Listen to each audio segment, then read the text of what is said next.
Hey guys, welcome to the Life of Nasa. I'm Nasa if you're new here, and we are going to be sharing a few lessons that I've learned in my 20s.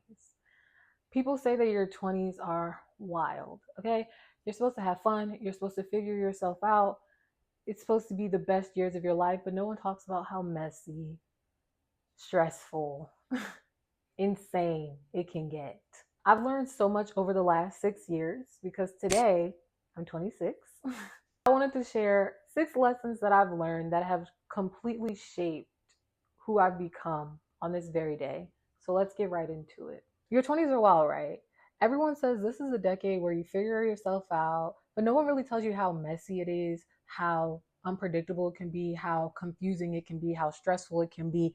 The list goes on and on. I'm 26 today. In the last 6 years, I have learned so much. So today I want to share what I've learned in my 20s. 6 lessons for you guys.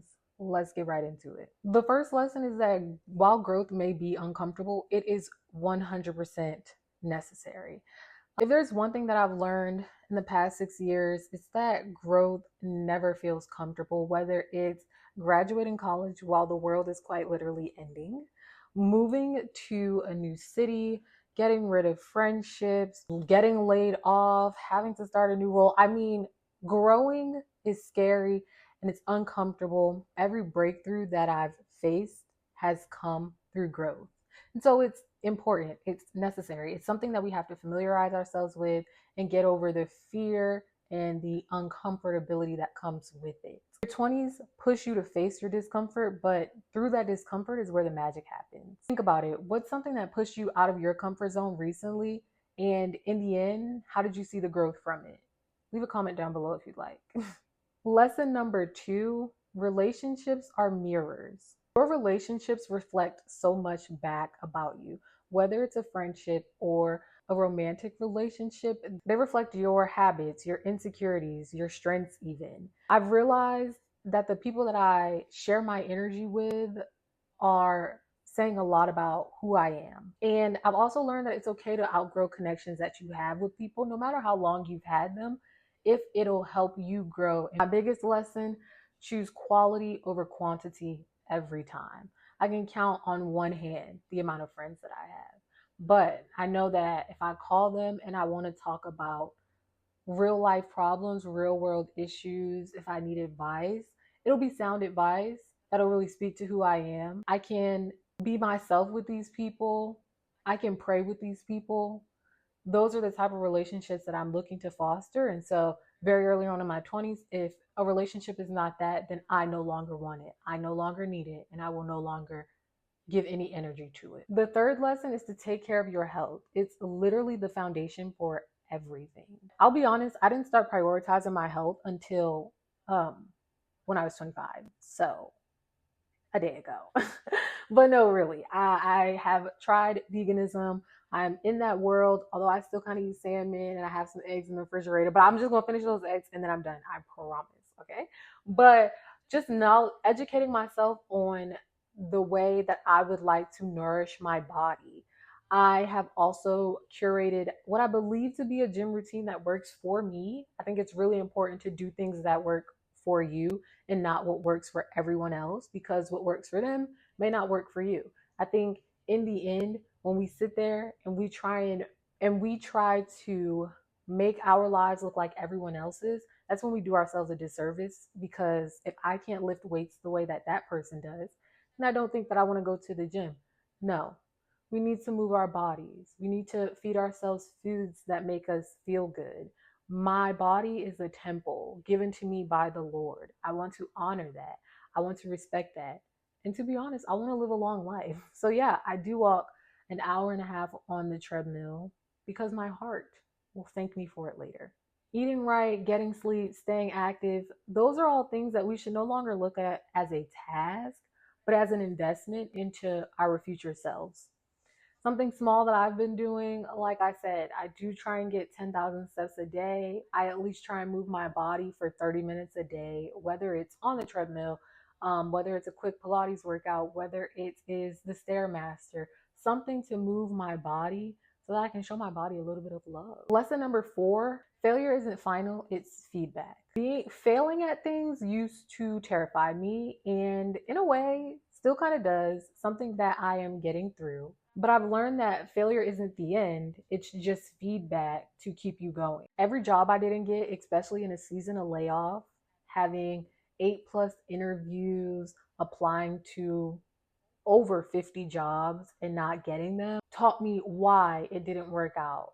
What was what was I being kept from? Now I see failure as redirection as opposed to just rejection. Like I said, when I was laid off, I've been applying, and I couldn't get any roles. Granted, I got laid off in 2024. The job market was and is still trash.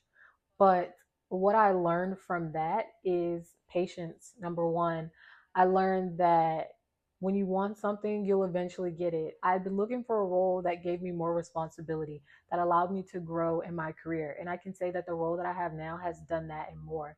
While it may be stressful, it is pushing me to think outside the box, is pushing me to be more vocal in my role, more vocal with my thoughts, more vocal with my ideas, and getting recognition also feels pretty good as well. So looking back at all the jobs that I applied for, can I say that I really regret not getting them? No, but I can see how that failure that I felt in that moment redirected me into something that I'd actually been looking for all along. So think of failure as feedback. Think of failing as redirecting you. Lesson 5 that I've learned in my 20s is that time is very precious. If there's one thing you'll never get back, it's time. There's no way that we can rewind time to get things back. I've learned to say no to things that don't align with my values, my goals, or who I am, whether it's people, places, or even things that I'm asked to post on social media. If it doesn't align with me, I'm not posting it.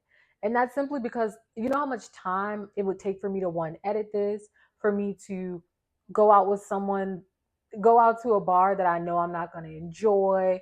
Like, I just really value my time these days, and I'm very cognizant on how I spend my time.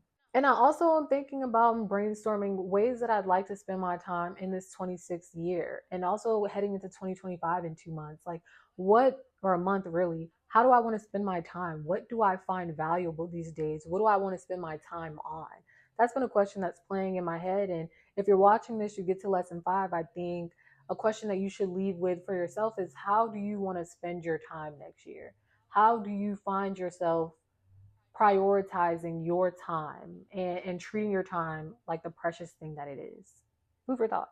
Lesson 6, celebrate small wins. I released a book earlier this year, and I don't think that I really celebrated that in the way that I should have. I looked at it as a very small thing, but what's the next thing? I looked at it as, I released this book, now how do I get millions of people to read it? And I'm looking back realizing that I didn't celebrate that win. I was looking and chasing the next big thing. I was chasing the next big milestone. In reality, it's the small wins that build your confidence and your momentum. That one book builds my momentum for the next. That one book that I was confident enough to put out leads me to believe that I can put out more books because I've done it before. It's a celebration. Every step counts. So whether it's you finishing reading a book, finishing writing a book, finishing reading the Bible, finishing a chapter of the Bible, sticking to a routine, or just showing up for yourself, celebrate it. Celebrate it. Treat yourself to coffee, treat yourself to the nail shop, treat yourself to something, and just celebrate your win. Those are just 6 lessons, but I know that my 20s have so much more to teach me and have taught me so much more that I didn't even share with you guys. But if there's anything that I know for sure that this is the decade of learning and unlearning and growing every day. So what about you? What is one lesson that you've taken from your 20s, whether you're early 20s, late 20s, 30s, 40s, and beyond? Tell us one thing that you've taken from your 20s. Let me know in the comments. I'd love to hear from you, and I think other people who view this video would love the same. That's all I have for today. It's my birthday, and I really just want to edit, relax, and watch a few movies. So I'll see you guys in my next video. Bye.